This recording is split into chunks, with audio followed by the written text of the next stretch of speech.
أعوذ بالله من الشيطان الرجيم. بسم الله الرحمن الرحيم.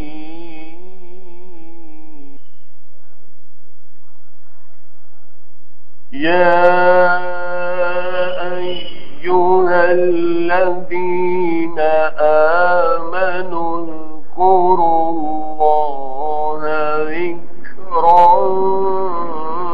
كثيرا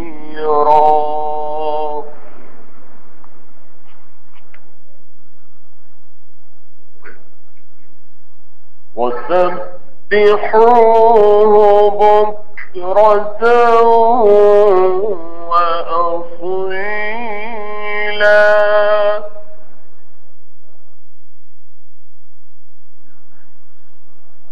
هو الذي يصلي عليكم وملائكته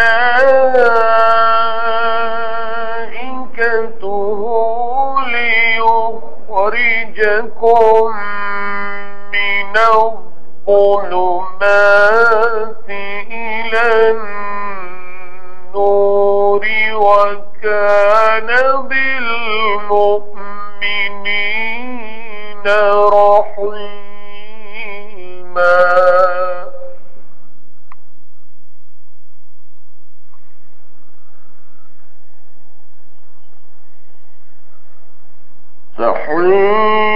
تحيتهم يوم يلقونه سلام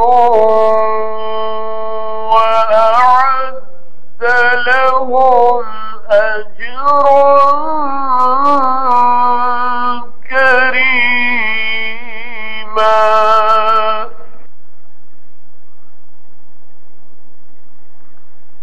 يا أيها الذين آمنوا اذكروا الله ذكرا كثيرا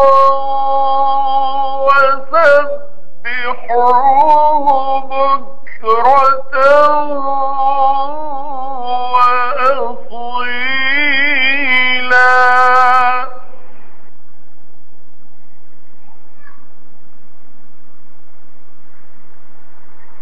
هو الذي يصلي عليكم وملائكته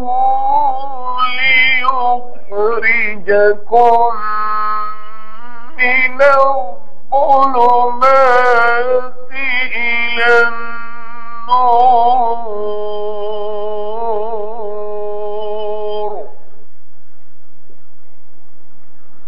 وكان بالمؤمنين رحيما.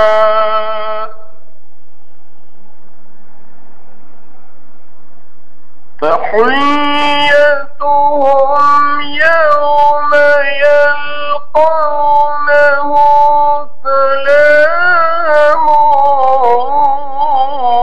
وأعد لهم أجرا كريما.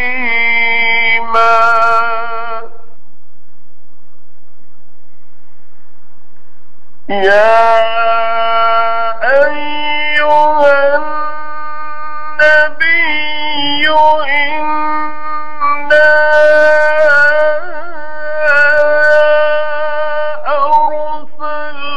أرسلناك شاهدا ومبشرا ونذيرا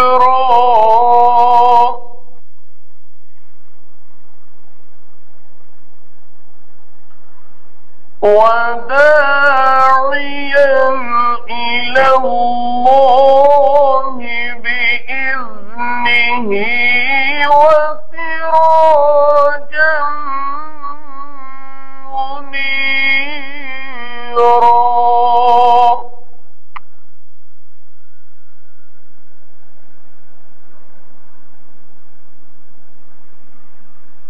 يا أيها النبي إنا أرسلناك شاهدا ومبشرا ونذيرا وداعيا إلى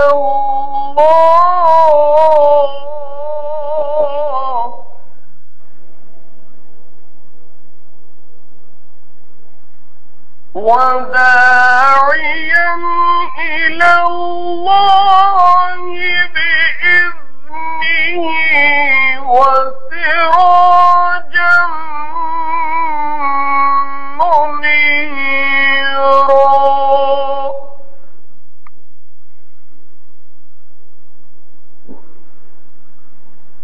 وبشر المؤمنين بأن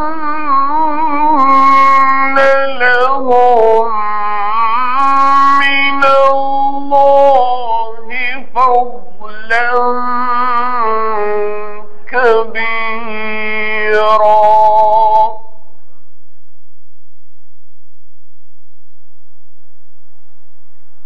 ولا تطع الكافرين والمنافقين ودع أذاهم وتوكل على الله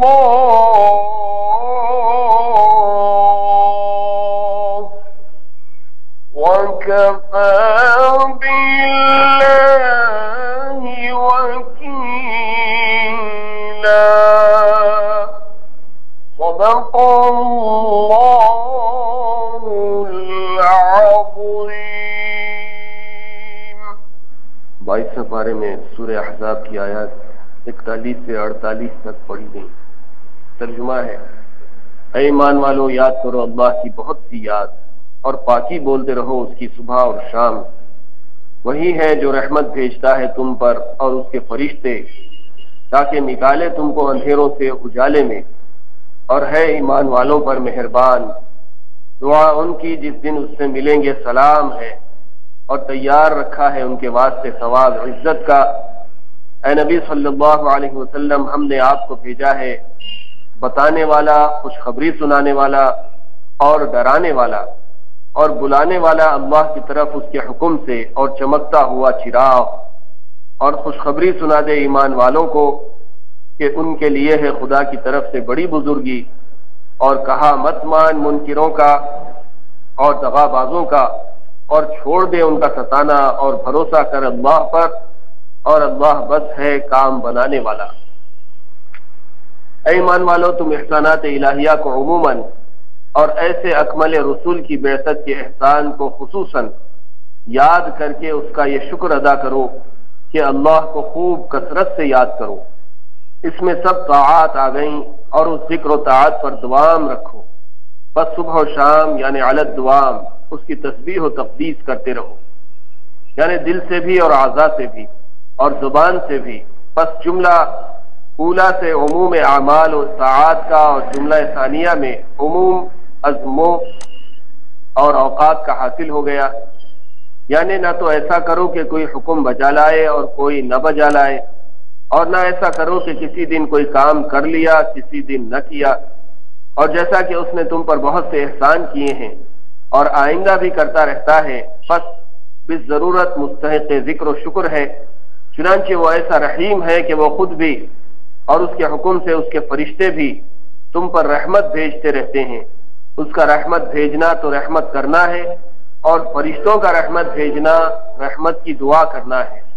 کما قال الذین یحملون العرش الی قوله وقهم السیئات. اور یہ رحمت بھیجنا اس لیے ہے تاکہ حق تعالیٰ ببرکت اس رحمت کے تم کو جہالت اور ضلالت کی تاریکیوں سے علم اور ہدایت کے نور کی طرف لے آئے. یعنی خدائی رحمت اور دعائے ملائکہ کی برکت ہے کہ تم کو علم اور ہدایت کی توفیق اور اس پر ثبات حاصل ہے کہ یہ ہر وقت متجدد ہوتی رہتی ہے.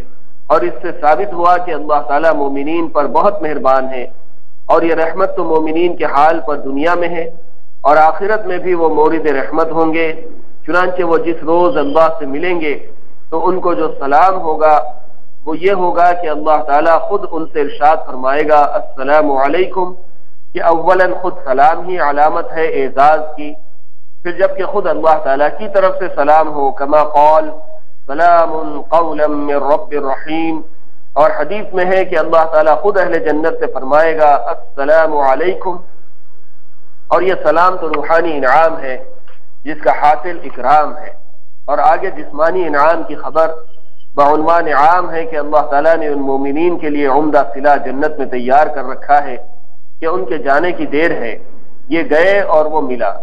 آگے حضور صلی اللہ علیہ وسلم کو خطاب ہے کہ اے نبی صلی اللہ علیہ وسلم، آپ چند معترضین کے طعن سے مغموم نہ ہو. اگر یہ بے وقوف آپ کو نہ جانے تو کیا ہوا، ہم نے تو ان بڑی بڑی نعمتوں اور رحمتوں کا جو کہ خطاب مومنین میں مذکور ہوئی ہیں آپ ہی کو واسطہ بنایا ہے کہ آپ کے مخالفین کی سزا کے لیے خود آپ کا بیان کافی قرار دیا گیا ہے کہ ان کے مقابلے میں آپ سے ثبوت نہ لیا جائے گا. بس اس سے ظاہر ہے کہ آپ ہمارے نزدیک کس درجے محبوب اور مقبول ہیں. چنانچہ ہم نے بے شک آپ کو اس شان کا رسول بنا کر بھیجا ہے کہ آپ قیامت کے روز امت کے اعتبار سے خود سرکاری گواہ ہوں گے کہ آپ کے بیان کے موافق ان کا فیصلہ ہوگا. کما قال انا ارسلناک الیکم رسولا شاہدا علیکم.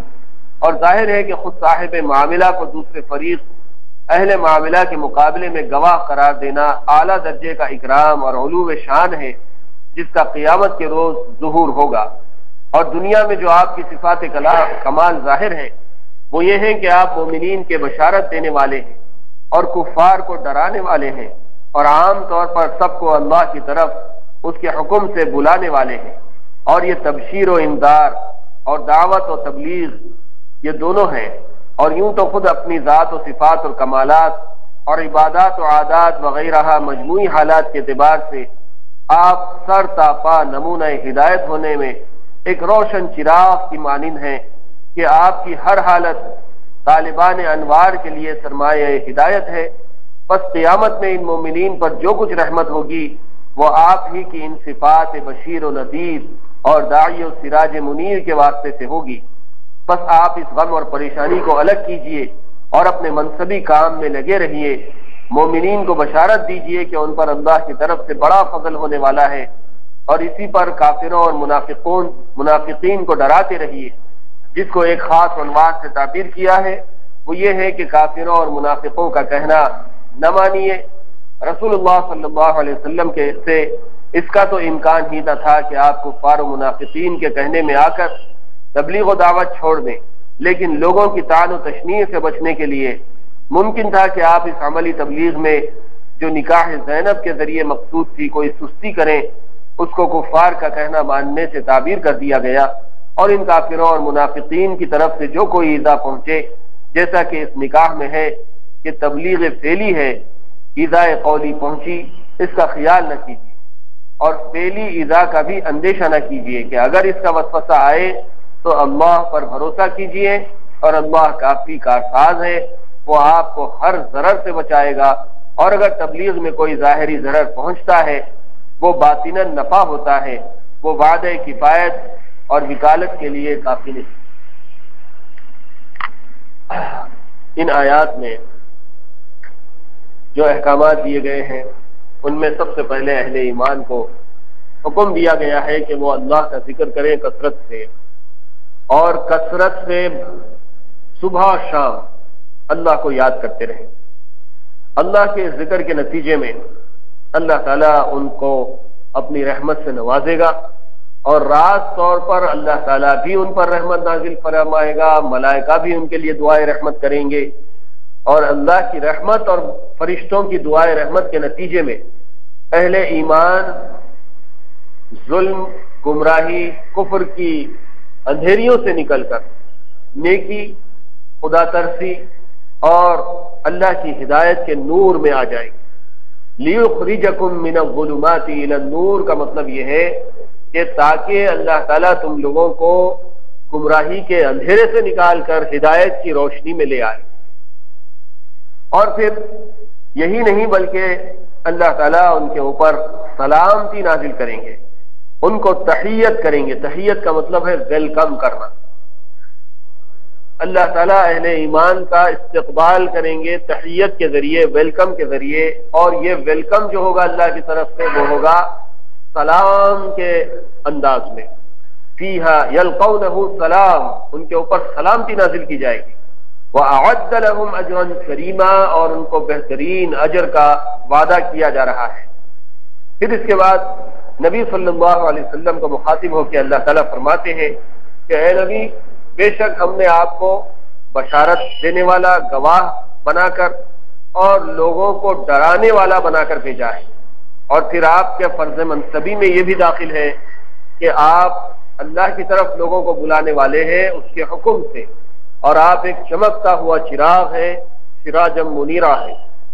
اور آپ کا کام یہ ہے کہ آپ مومنین کو بشارت دیتے ہیں، اللہ کے فضل کی خوشخبری سناتے ہیں، اور جب آپ اتنے اعلیٰ ترین منصب پر فائز ہیں تو پھر آپ کو چاہیے کہ آپ کفار اور منافقین کی بات نہ مانیں اور ان کی باتوں کو چھوڑ کر اللہ کی ذات پر بھروسہ کریں۔ اللہ کی ذات کافی ہے تمام کام بنانے کے لیے۔ یہاں پر جو خلاصے تفسیر سنایا گیا اس میں جو بات آئی ہے کہ اللہ کا ذکر مستقل کرتے رہنا، پرماننٹ اللہ کا ذکر کرتے رہنا۔ اذکروا اللہ ذکرا کثیرا سبحوہ بکرۃ واصیلا میں یہ بات داخل ہے کہ اللہ کو ہمیشہ یاد رکھا جائے، ہر آن ہر گھڑی اللہ کی یاد بندے مومن کے دل میں، اس کی زبان پر، اس کے اعضاء سے اور اس کے اعمال میں ظاہر ہوتی رہے۔ وہ جو بھی کام کرے یہ سمجھ کر کرے کہ یہ اللہ کا حکم ہے، جس کام سے بھی رکے یہ سمجھ کر رکے کہ اس سے رکنا اللہ کا حکم ہے، یعنی حلال کو اختیار کرے، حرام سے پرہیز کرے۔ حلال اسی لیے اختیار کیا جائے گا کہ اللہ تعالیٰ نے اس کی اجازت دی ہے، اس کو حلال کیا ہے، اس کے اختیار کرنے میں اجر ہے، ثواب ہے، اللہ تعالیٰ کی خوشنودی ہے، اس کی رضا۔ اور حرام سے اس لیے بچا جائے گا کہ اس میں اللہ کی ناراضی ہے، اللہ کا حکم نہیں ہے کہ یہ کام کیا جائے۔ جب یہ دونوں کام ہوں گے، رک رہے ہیں تو اللہ کے حکم سے، کر رہے ہیں تو اللہ کے حکم سے، ہر موقع پر اللہ کا حکم مد نظر رہے گا، تو یہ عملی ذکر ہے، یہ ذکر عملی ہے، پریکٹیکل ذکر ہے کہ جو کام کر رہا ہے اس بات سے ڈر کے کر رہا ہے کہ یہ اللہ کا حکم، جس کام سے رک رہا ہے اس وجہ سے ڈر کے رک رہا ہے کہ اس کے نہ کرنے کا حکم ہے اللہ کی طرف سے، تو یہ عملی طور پر ذکر ہے۔ اور اس طرح کا ذکر دائمی ہونا چاہیے۔ علی الدوام کا ذکر آیا تھا یہاں پر، یعنی صبح شام۔ اب یہاں پر صبح شام میں یہ بات بھی داخل ہے کہ صبح اور شام اللہ کو یاد کرتا رہے، کہ انسان کی زندگی میں صبح ہونا اور شام ہونا یہ دو اوقات بڑے اہم ہوتے ہیں۔ صبح ہوئی اور شام ہوئی تو مطلب یہ ہے کہ ایک دن اس کا پورا گزر گیا، زندگی کا ایک دن ایسا گزرا کہ صبح شام، دن کے شروع میں اور دن کے آخر میں اس نے اللہ کو یاد کیا۔ یہ تو ایک معنی ہوئے۔ دوسرے معنی صبح شام کے یہ بھی ہوتے ہیں کہ صبح سے شام تک اور شام سے صبح تک، جیسے ہم کہتے ہیں رات دن اسی کام میں لگے ہوئے۔ رات دن اسی کام میں لگے ہوئے رہنے کا مطلب یہ ہوتا ہے کہ رات میں کچھ کر لیے، دن میں کچھ کر لیے، ایسا نہیں ہوتا، بلکہ رات دن وہی کام میں لگے ہوئے رہنے کا مطلب یہ ہے کہ دن پورا اسی میں گزر رہا ہے اور رات پوری اسی میں گزر رہی ہے۔ تو یہاں پر بھی وَسَبِّحُوهُ بُكْرَةً وَأَصِيلًا، اس کی پاکی بیان کرو صبح اور شام، یعنی رات دن اسی کو یاد کرتے رہو۔ چنانچہ ذکر اللہ کے لیے آدمی اگر مسنون دعائیں ہر موقع پر پڑھتا ہے، صبح اٹھا دعا پڑھ لی، بیت الخلاء کو گیا دعا پڑھ لی، بیت الخلاء سے باہر آیا دعا پڑھ لی، وضو کے لیے بیٹھا دعا پڑھ لی، وضو سے فارغ ہوا دعا پڑھ لی، اور غسل کے لیے بیٹھا دعا پڑھ لی، غسل سے فارغ ہوا دعا پڑھ لی، پھر کھانے کے لیے بیٹھا دعا پڑھ لی، کھانے کے درمیان میں دعا پڑھتا رہا، اللہ کو یاد کرتا رہا، کھانے سے فارغ ہوا دعا پڑھ لی، گھر سے باہر نکلا دعا پڑھ لی، سواری پر سوار ہوا دعا پڑھ لی، آئینے کے سامنے ٹھہرا اپنے چہرے کو صاف کرنے کے لیے، بالوں کو سیدھا کرنے کے لیے، لباس کو ٹھیک کرنے کے لیے، یہ بھی ایک ضرورت ہے، اور آئینہ دیکھنا بھی ایک حد تک سنت ہے۔ اس کا مطلب یہ نہیں ہے کہ رات دن آئینے ہی کے سامنے کھڑے رہے اور ڈریسنگ چلتی رہے اور ڈیزائننگ اور فیشن چلتا رہے، نہیں، بلکہ حسب ضرورت، کپڑے اپنے ٹھیک کر لیے، بال صحیح بنا لیے، چہرہ صاف کر لیا، اور اس کے بعد ہٹ گئے آئینے کے پاس سے، تو اس کے موقع پر بھی دعا ہے۔ پھر اس کے بعد سواری پہ سوار ہو گئے، دعا پڑھ لیے، اپنی منزل پہ پہنچ گئے، دعا پڑھ لیے، گھر کے اندر داخل ہو گئے، دعا پڑھ لیے۔ یہ موقع با موقع جو چھوٹی چھوٹی دعائیں ہیں، یہ سب اللہ کے ذکر کے اندر شامل ہیں۔ کسی سے وعدہ کر رہے ہیں کوئی کام کے بعد میں کرنے کا، لینے کا، دینے کا، آنے کا، جانے کا، ملنے کا، تو ساتھ میں انشاءاللہ کا لفظ اختیار کر رہے ہیں تو اللہ کا ذکر شامل ہو گیا۔ اور پھر نماز کے جب اوقات آ جاتے ہیں، فجر ہے، ظہر، عصر، مغرب، عشاء، 5 وقت کی نماز تو فرض ہے، 5 وقت کی نماز دن بھر میں آدمی پڑھ لیتا ہے تو وہ بھی اللہ کے ذکر میں شامل ہے، اور نماز اللہ کے ذکر ہی کا ایک حصہ ہے۔ نماز کے بارے میں قرآن مجید میں ایک جگہ ارشاد ہے کہ اقم الصلاۃ لذکری، نماز قائم کرو میرے ذکر کے لیے۔ نماز کا پڑھنا بھی اللہ ہی کے ذکر کا ایک بہت بڑا حصہ ہے، اور نماز ایسی معتم شان عبادت ہے، ایسا کلیکشن ہے اللہ کے ذکروں کا، اللہ کے ذکروں کا کلیکشن ہے۔ کیسا کلیکشن ہے کہ اس میں تکبیر بھی ہے، تکبیر کہتے ہیں اللہ اکبر کہنے کو، تو جب بھی آدمی ہاتھ اٹھا کے حرکات باندھ رہا ہے تو اللہ اکبر کہہ رہا ہے، رکوع میں جا رہا ہے تو اللہ اکبر، سجدے میں جا رہا ہے تو اللہ اکبر، اٹھ رہا ہے تو اللہ اکبر، بیٹھ رہا ہے تو اللہ اکبر، قاعدے میں ہے تو اللہ اکبر، تو تکبیر بھی ہے۔ پھر اس کے اندر تحمید بھی ہے، تحمید کا مطلب ہے حمد بیان کرنا، الحمدللہ رب العالمین، حمد بیان کیے بندے نے۔ پھر اس کے اندر تہلیل بھی ہے، تہلیل کہتے ہیں لا الہ الا اللہ کہنے، تہلیل کہتے ہیں۔ تکبیر ہو گئی، تحمید ہو گئی، تہلیل ہو گئی، اور تسبیح کہتے ہیں سبحان اللہ کہنے کو۔ جیسے رکعت باندھتے ہیں ثنا پڑھتے سبحانک اللہم وبحمدک وتبارک اسمک وتعالی جدک ولا الہ غیرک۔ پھر رکوع میں، سجدے میں سبحان ربی العظیم، سبحان ربی الاعلی، یہ تسبیح ہے۔ تسبیح بھی آ گئی، تحمید بھی آ گئی، تکبیر بھی آ گئی، تہلیل بھی آ گئی، پھر درود بھی ہے اسی میں، سلام بھی ہے اسی میں، دعا بھی ہے اسی میں، رکوع بھی ہے اسی میں، سجدہ بھی ہے اسی میں، قیام بھی ہے اسی میں، ہاتھ باندھنا بھی ہے اسی میں۔ رکوع میں آدمی جھکا ہے، نظریں اس کی نیچی، اور سجدے میں پورا جسم کے اعضاء، 5 اعضاء اس کے زمین پر ٹکے ہوئے، پیشانی ہے تو زمین پر ہے، ناک ہے تو زمین پر ہے، ہاتھ کی ہتھیلیاں ہیں تو زمین پر ہے، اور کسی کے سامنے جھک جانے کے لیے ایک لفظ استعمال ہوتا ہے کہ گھٹنے ٹکانا۔ کوئی بڑا ترمخا ہو، آدمی بول تو رہا ہے کہ گھٹنے ٹکا دوں گا اس کے، لیکن جب اللہ کے دربار میں ٹھہرتا ہے آ کر، اور جب سجدے میں جاتا ہے تو اللہ کے سامنے اپنے گھٹنے بھی ٹیک دیتا ہے۔ پنجوں کے بل چل کے آنا جسے کہتے ہیں، جب سجدے میں جاتا ہے تو پنجے بھی اس کے موڑ دیے جاتے ہیں، پنجوں کے ذریعے سے اللہ کی عبادت کا اظہار ہو رہا ہے، گھٹنوں کے ٹیکنے کے ذریعے سے اللہ کی عبادت کا اظہار ہو رہا ہے، ہتھیلیاں زمین پر ٹکانے کے ذریعے سے اللہ کی عبادت کا اظہار ہو رہا ہے، ناک رگڑانے کا بھی لفظ استعمال ہوتا ہے، کسی کو ذلیل کرنا ہے تو کہتے ہیں ناک رگڑا دوں گا اس کی، اور یہ ناک رگڑی جا رہی ہے اپنے خالق کے آگے، مالک کے آگے، گویا کہ بندہ اپنے جسم کے ہر اس چیز کو زمین پر ٹیک چکا ہے جو اس کی شان تھی، اس کی آن بان تھی، اس کی عزت تھی، وہ تمام اعضاء میں سے کسی عضو کو دوسروں کے سامنے جھکانے کے لیے تیار نہیں تھا، لیکن جب اللہ کے آگے پہنچ چکا ہے تو اس کے پنجے بھی، اس کے گھٹنے بھی، اس کے ہاتھ کی ہتھیلیاں بھی، اس کی ناک بھی اور اس کی پیشانی بھی سب اللہ کے سامنے جھک چکے۔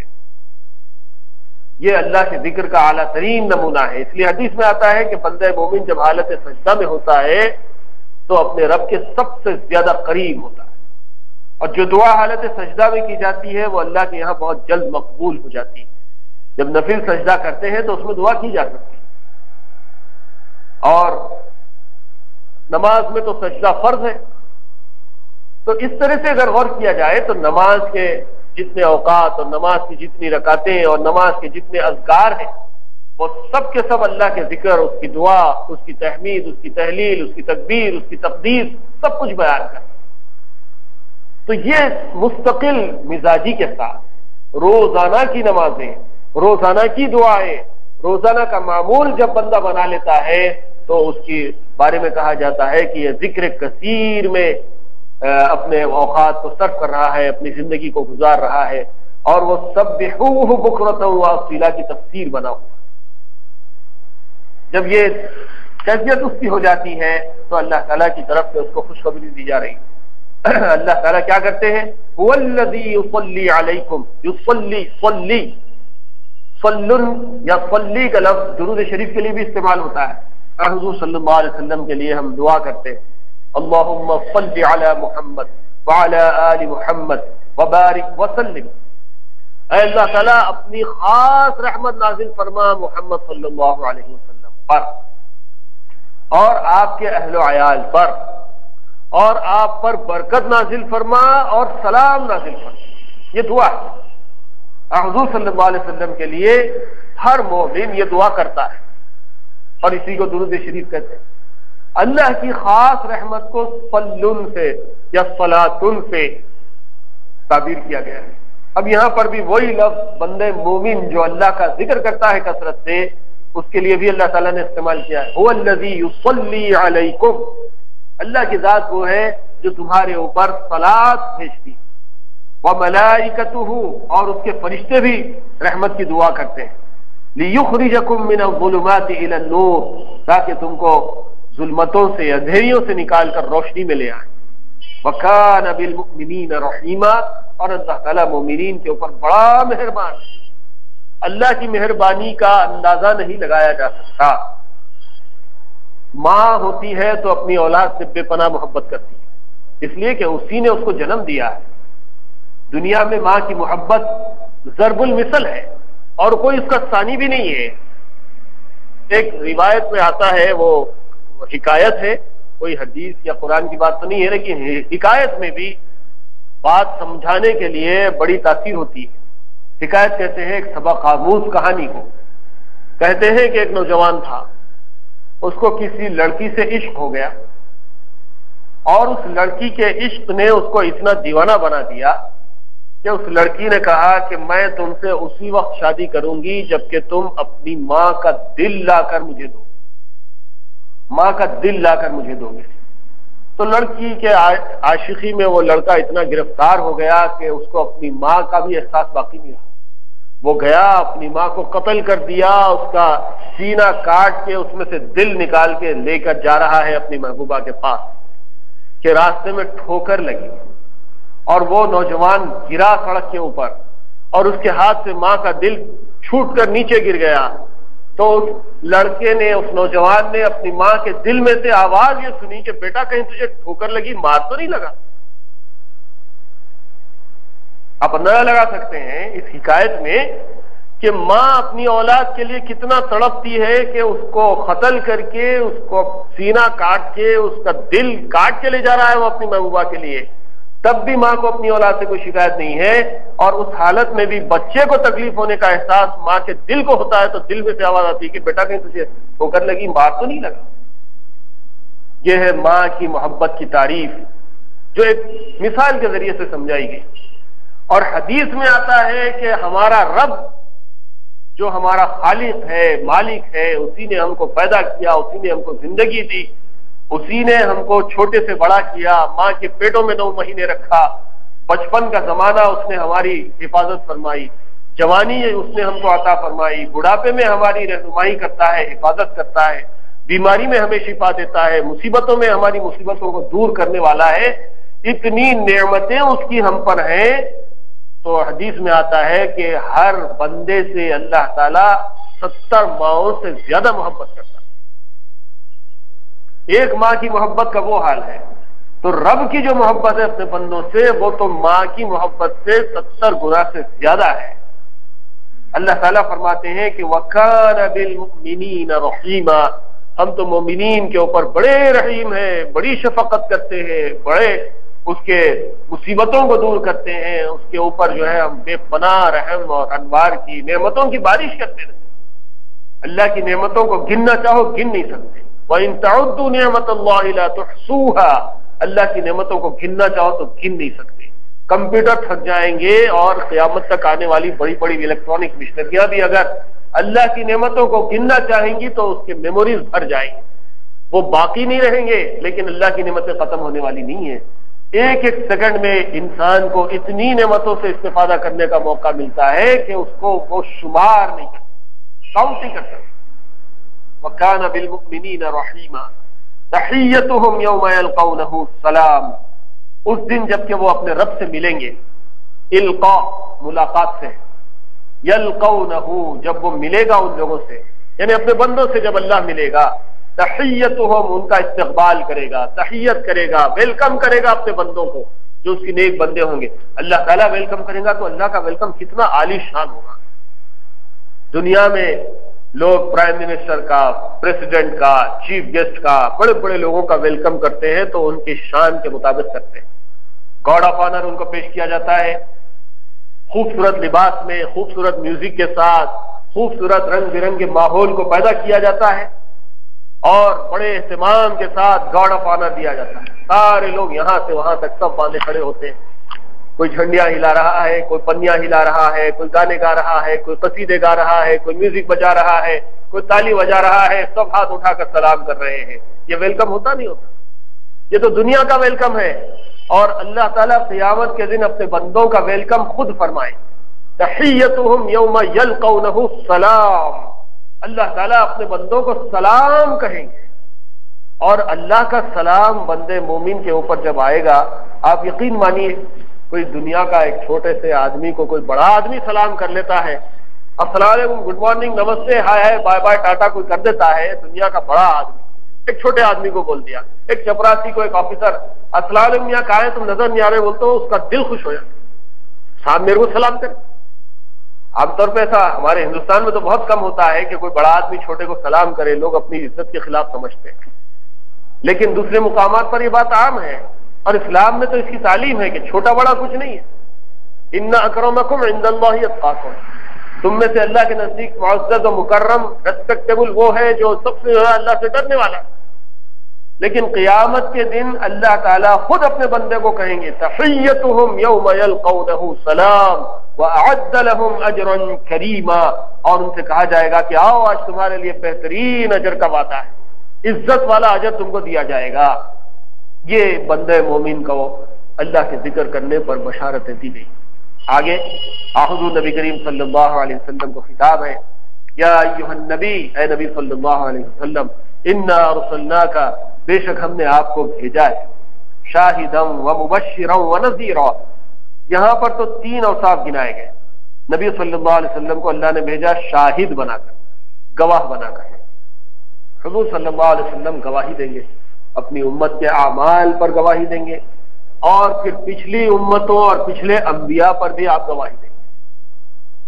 قیامت کے دن یہ گواہی بڑی اہمیت کی حامل ہوگی، اور اسی گواہی کے مطابق پچھلی امتوں کا فیصلہ بھی کیا جائے گا اور امت مرحومہ کا بھی فیصلہ کیا جائے گا۔ شاہد بنا کر بھیجا گیا، مبشر بنا کر بھیجا گیا، مبشر کہتے ہیں بشارت دینے والا، خوشخبری سنانے والا، ونذیرا، اور ڈرانے والا۔ حضور صلی اللہ علیہ وسلم مبشر ہیں مومنین کے لیے، جو لوگ ایمان لائے، نیک اعمال اختیار کیے، ان کو خوشخبریاں سنا دی گئیں کہ تمہارے ساتھ دنیا میں یہ معاملہ ہوگا، موت کے وقت یہ معاملہ ہوگا، قبر میں یہ معاملہ ہوگا، حشر میں یہ معاملہ ہوگا، پل صراط پر یہ معاملہ ہوگا، جنت میں پہنچایا جائے گا، جنت میں پہنچنے کے بعد یہ نعمتیں اللہ تعالیٰ کی تم کو ملیں۔ یہ ساری تفصیلات بشارتوں میں داخل ہیں ان لوگوں کے لیے جو ایمان لائے اور نیک عمل کو اختیار کیا۔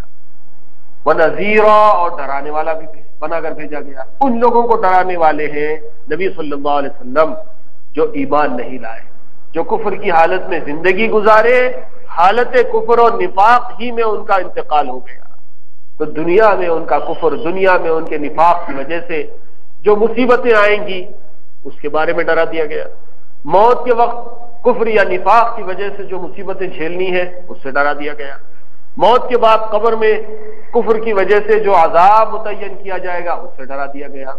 قیامت کے دن کس انداز میں ان کافروں کو اٹھایا جائے گا اس سے ڈرا دیا گیا. پھر جہنم میں کس طرح سے ڈالا جائے گا، حساب کی سختی، عذاب کی سختی، اللہ کے ناراضگی کی سختی. اللہ کی ناراضگی بھی ایک بہت بڑی عذاب کی شکل ہے. کسی کو عذاب یا سزا اس طرح سے دی جاتی ہے کہ مارا جائے، پیٹا جائے، جیل میں بند کر دیا جائے، اور کسی کے لیے یہ سزا خود بہت بڑی کافی ہوتی ہے کہ اس کا چاہنے والا اس سے نظر پھیر لے، اس سے بات نہ کرے، اس کی بات نہ سنے، اس کی طرف نظر اٹھا کر نہ دیکھے اور اس کو خوشی سے دیکھنے نہ پائے. یہ بھی عذاب کی ایک شکل ہے. ایک باپ ہے، اولاد ہے، رشتہ ہے. اللہ تعالیٰ تو خالق ہے، بندے اس کے مخلوق ہیں. یہ تو بہت اعلیٰ درجے کا فرق ہے.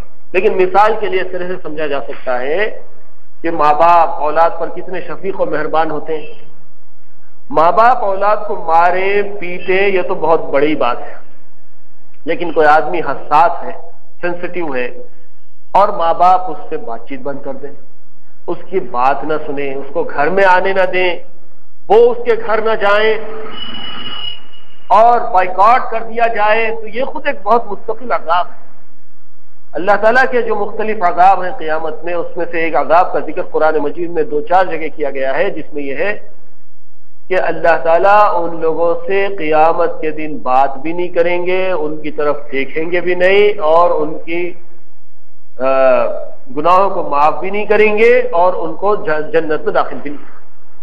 یہ اسٹیپ بائی اسٹیپ بیان کیا گیا. ایک تو یہ کہ ان کی طرف دیکھیں گے بھی نہیں اللہ، دوسرے یہ کہ ان کی بات بھی نہیں سنیں گے، تیسرے یہ کہ ان کو جنت میں داخل نہیں کریں گے، اور جب جنت میں داخل نہیں کریں گے تو ظاہر ہے جہنم کے سوا کوئی دوسرا راستہ نہیں. تو اس طرح سے اللہ تعالیٰ نے حضور صلی اللہ علیہ وسلم کو شاہد، مبشر اور نذیر بنا کر روانہ فرمایا. وَدَاعِيًا إِلَى اللَّهِ بِإِذْنِهِ وَسِرَاجًا مُنِيرًا. اور آپ صلی اللہ علیہ وسلم کو اللہ تعالیٰ نے داعیاً الی اللہ بنایا ہے، اللہ کی طرف بلانے والے. پیغمبروں کا تو یہ مشن ہی رہا ہے کہ وہ لوگوں کو اللہ کی طرف بلاتے ہیں، اور حضور صلی اللہ علیہ وسلم پیغمبروں میں سب سے آخری پیغمبر، اور آپ نے لوگوں کو اس طرح سے اللہ کی طرف بلایا، اس طرح سے اللہ کی طرف بلایا کہ 23 سال کی محنت کے نتیجے میں جزیرۃ العرب میں سارا اسلام پھیل گیا. داعیاً الی اللہ. ابتدا میں مصیبتیں ہوئی، آخر میں جنگیں بھی ہوئی، جہاد بھی کرنا پڑا، یہ سب کچھ ہوا، لیکن مختصر سے عرصے میں اتنا لوگوں کو دین کی طرف بلایا گیا، اتنا لوگوں کو اللہ کی طرف بلایا گیا کہ حضور صلی اللہ علیہ وسلم نے یدخلون فی دین اللہ افواجا کی تفسیر اپنی زندگی میں اپنی مبارک آنکھوں سے دیکھ لی. کہ جب مکہ فتح ہوا، وفود کے وفود آتے تھے، جوق در جوق لوگ آتے تھے، گروپ کے گروپ آتے تھے، آپ صلی اللہ علیہ وسلم کے ہاتھ پر بیعت کرتے تھے اور ایمان میں داخل ہو جاتے. داعیاً الی اللہ بإذنہ وسراجا منیرا. حضور صلی اللہ علیہ وسلم کی ذات محتاج تعارف نہیں ہے. اتنی پاپولیرٹی، اتنا آپ کو اللہ تعالیٰ نے بلند کیا، اتنا یاد کیا گیا، اتنا یاد کیا گیا کہ دنیا میں آپ کا نام ایک سورج کی طرح روشن. آپ کی ذات مبارک بھی ایسی، جسمانی طور پہ بھی اللہ تعالیٰ نے آپ کو ایسی خصوصیات عطا فرمائی تھی. کیا بی بی عائشہ رضی اللہ تعالیٰ عنہ فرماتی ہیں کہ حضور صلی اللہ علیہ وسلم جب میرے حجرے میں آتے، رات کا وقت ہوتا، گھر میں چراغ بھی نہیں ہوتا، لیکن جب آپ مسکراتے تو آپ کے دندان مبارک سے ایسی روشنی نکلتی تھی کہ مجھے کوئی چیز اگر ڈھونڈنی ہوتی تو میں ڈھونڈ لیتی تھی. سراجا منیرا. یہ ایسی بہت سی مثالیں ہیں. صحابہ کرام رضی اللہ عنہم میں روایت کرنے والے صحابہ نے روایت کیا ہے کہ ایک مرتبہ مسجد نبوی کا صحن ہے، حضور صلی اللہ علیہ وسلم جلوہ افروز ہے، تشریف فرما ہے، صحابہ کرام کے جھرمٹ میں بیٹھے ہوئے ہیں، رات ہے، 14ویں کا چاند ہے، اوپر چاند چمک رہا ہے، نیچے آپ صلی اللہ علیہ وسلم تشریف فرما ہے. ہم لوگ کبھی 14ویں کے چاند کو دیکھتے، کبھی آپ صلی اللہ علیہ وسلم کے چہرے انور کو دیکھتے، تو بخدا ہم کو یہ صاف محسوس ہوتا تھا کہ آپ صلی اللہ علیہ وسلم کا چہرہ انور چاند سے زیادہ چمکدار ہے۔ یہ روایتیں آپ کے حسن و جمال کی صحابہ نے روایت کی ہے۔ تو جسمانی اعتبار سے، پھر آپ کے لائے ہوئے دین کے اعتبار سے دیکھا جائے تو سراجا منیرا، اس میں بھی آپ سمجھ سکتے ہیں کہ وہ بت کدے کا زمانہ، وہ بت خانوں کا دورہ، وہ بت پرستوں کا زمانہ جس میں لوگوں نے اپنے مختلف کاموں کے لیے کعبۃ اللہ کے اندر 360 بت بٹھا دیے تھے۔ اللہ کو ماننے کے باوجود، اپنا نام عبداللہ رکھنے کے باوجود، کعبے کو اللہ کا گھر سمجھنے کے باوجود، اور قربانیاں اللہ کے نام پر کر کے گوشت اور خون کو کعبے کی دیواروں پہ لٹھڑتے تھے کہ ہم نے اللہ کے نام سے قربانی دی ہے اور اللہ ہی یہ گوشت کا مستحق ہے، خون کا مستحق ہے، اس لیے اللہ کے گھر پر ہی اس کو مسل دیا جائے۔ یہ تصورات تھے۔ اور ایک سوچ یہ بھی تھی کہ ہم اللہ کے پاس سے بغیر لباس کے آئے ہیں، جب اللہ کے گھر کا طواف کریں گے تو بغیر لباس کے طواف کریں گے، ننگے ہو کے طواف کرتے تھے۔ وہ بھی اللہ کے تصور کا ایک حصہ تھا کہ ہم اللہ کے پاس سے ننگے آئے، ننگے ہو کے اللہ کے گھر کا طواف کریں گے، لیکن اس کے باوجود 360 بت بٹھا کر رکھے تھے۔ تو یہ سب تصورات گمراہی تھی، اندھیریاں تھیں، اس میں سے نکالا اللہ کے رسول صلی اللہ علیہ وسلم نے اور لوگوں کو ہدایت کے راستے پہ ایسا ڈالا کہ زندگیوں کو نورانی بنا، سراجا منیرا، ایک چمکتا ہوا چراغ۔ دنیا میں لوگ کسی مشہور شخصیت کو اسٹار کا نام دیتے، سپر اسٹار، بگ اسٹار، اور پتہ نہیں کیا کیا نام دیتے۔ اسٹار کے اعتبار سے بھی اگر دیکھا جائے تو کسی کی اسٹار شپ جو ہوتی ہے وہ چند دنوں تک چلتی ہے۔ کوئی کرکٹ کا اسٹار اس وقت تک رہتا ہے جب تک اچھا کھیلتا ہے، جب اس کے کھیل میں زوال آ جاتا ہے تو اس کو ہٹا دیا جاتا ہے ٹیم۔ کل تک اس کے نام پر جو لوگ جان دینے والے تھے آج اس کے نام پر تھو تھپڑ کرتے ہیں۔ کل اچھا کھیلا، میچ جیت گیا تو اس کو ہار پہنائے جاتے ہیں، اس کے نام پر مٹھائیاں بانٹی جاتی ہیں۔ آج کھیل نہیں سکا، آؤٹ ہو گیا، ہار گیا، اس کا اسٹیچو بنا کے اس کو جلا دیا جاتا ہے، اس کے اوپر جوتے چپلوں کی بارش کی جاتی ہے۔ آج کا تو اسٹار ایسا ہے، چاہے کوئی فیلڈ کا اسٹار کیوں نہ ہو۔ لیکن حضور صلی اللہ علیہ وسلم کو اللہ تعالیٰ نے جو سراج منیرہ بنایا ہے، آج سے 1400 سال پہلے بھی، اور آپ کی بعثت سے پہلے بھی، آپ کی بعثت سے پہلے بھی انبیاء علیہ السلام جب آتے تھے تو آپ کی آمد کی بشارتیں دیا کرتے تھے۔ اور پھر حضور صلی اللہ علیہ وسلم کے بعثت ہی نہیں بلکہ کائنات کے پیدا کرنے سے 50,000 سال پہلے ایک حدیث میں آتا ہے کہ اللہ تعالیٰ نے جبریل علیہ السلام کو پیدا کیا تو جبریل علیہ السلام نے فرمایا کہ میں نے جب مجھے اللہ تعالیٰ نے پیدا کیا تو افق پر میں نے دیکھا کہ ایک نور مجھے نظر آیا۔ حضور صلی اللہ علیہ وسلم نے فرمایا کہ جبریل جانتے بھی ہو وہ نور کیا تھا؟ وہ نور تو میں تھا۔ اس وقت سے اللہ تعالیٰ نے آپ کو سراج منیرہ بنایا۔ اور پھر جب آپ کی میلاد اور پیدائش کی جو روایتیں آتی ہیں اس میں آتا ہے کہ آدم علیہ السلام کی پیشانی میں بھی حضور صلی اللہ علیہ وسلم کا نور تھا، اور انبیاء علیہ السلام کے سلسلے سے یہ نور پیغمبروں کے جبین میں چلتا آیا یہاں تک کہ بی بی آمنہ کے بطن میں آیا۔ اور جب آپ دنیا میں تشریف لائے تو بی بی آمنہ فرماتی ہیں کہ ایک نور کو میں نے دیکھا جو زمین سے آسمان کی طرف اور آسمان سے زمین کی طرف مجھے نظر آیا۔ داعیا الی اللہ باذنہ وسراجا منیرا وبشر المؤمنین بان لهم من اللہ فضلا کبیرا۔ اور اللہ تعالیٰ کی طرف سے حضور صلی اللہ علیہ وسلم مومنین کو خوشخبری سنانے والے، اللہ کی طرف بلانے والے اور اس کی بزرگی اور بڑائی بیان کرنے والے۔ وَلَا تُطِعِ الْكَافِرِينَ وَالْمُنَافِقِينَ۔ نبی صلی اللہ علیہ وسلم کی اتنی اونچی اوصاف بیان کرنے کے بعد اللہ تعالیٰ فرماتے ہیں کہ نبی صلی اللہ علیہ وسلم آپ کو تو ہم نے اتنے سارے اوصاف دے کر دنیا میں روانہ فرمایا ہے، پھر آپ یہ منافقین، یہ کافرین کے باتوں میں نہ آئیں۔ وَلَا تُطِعِ الْكَافِرِينَ وَالْمُنَافِقِينَ وَدَعْ أَذَاهُمْ وَتَوَكَّلْ عَلَى اللَّهِ۔ اور جو لوگ آپ کو تکالیف دے رہے ہیں، آپ پر تان و تشنیع کر رہے ہیں، جیسا کہ اس سے پہلے حضرت زینب سے آپ کے نکاح کے بارے میں تفصیلات گزر چکی ہیں کہ وہ زید بن حارثہ کی بیوی تھی، ان سے طلاق ہو گیا اور منہ بولے بیٹے کی بیوی سے آپ کو نکاح کرنے کا حکم دیا گیا، اور عرب معاشرے میں یہ بڑی بری بات سمجھی جاتی تھی، اور حضور صلی اللہ علیہ وسلم اسی لیے ڈر رہے تھے کہ میں اپنی بہو سے جو کہ منہ بولے بیٹے کی بیوی ہے اور معاشرے میں بہو کہلاتی ہے، اس سے میں نکاح کروں گا تو پھر لوگ مجھے تانا دیں گے، اس لیے آپ ڈر رہے تھے، جھجک رہے تھے، اور کافر اور منافقین آپ کے اوپر مختلف الزامات لگائیں گے، اس وجہ سے آپ کو ڈر ہو رہا تھا، تو آپ آگے پیچھے ہو رہے تھے کہ زینب سے کس طرح سے نکاح کیا جائے۔ اللہ تعالیٰ نے حکم دیا کہ آپ کا نکاح زینب سے ہم نے کر دیا، اب آپ کو پریشان ہونے کی ضرورت نہیں۔ تو اسی طرف اشارہ اس میں کہ وَلَا تُطِعِ الْكَافِرِينَ وَالْمُنَافِقِينَ، آپ کافر اور منافقین کے بارے میں تکلیف کے جو الفاظ وہ کہیں گے آپ ان کو چھوڑ دیجیے، وَدَعْ أَذَاهُمْ وَتَوَكَّلْ عَلَى اللَّهِ، اور آپ اللہ پر بھروسہ کیجیے، وَكَفَىٰ بِاللَّهِ وَكِيلًا، اللہ تعالیٰ جو ہے کام بنانے والا کافی ہے۔ اس سلسلے میں مزید تفصیلات ہیں جو انشاءاللہ آئندہ بھی کی جائیں گی۔ اللہ تعالیٰ سے دعا ہے کہ اللہ تعالیٰ ہم کو اور آپ کو سب کو قرآن مجید سے پڑھنے، سمجھنے اور عمل کرنے کی توفیق عنایت فرمائے۔ وآخر دعوانا الحمد للہ رب العالمین۔ اللهم صل على سيدنا محمد وعلى آل سيدنا محمد وبارك وسلم۔ ربنا ظلمنا أنفسنا وإن لم تغفر لنا وترحمنا لنكونن من الخاسرين۔ اللهم ارحمنا بالقرآن العظيم واجعله لنا إماما ونورا وهدى ورحمة۔ اللهم ذكرنا منه ما نسينا وعلمنا منه ما جهلنا، وارزقنا تلاوته آناء الليل وآناء النهار، واجعله لنا حجة يا رب العالمين۔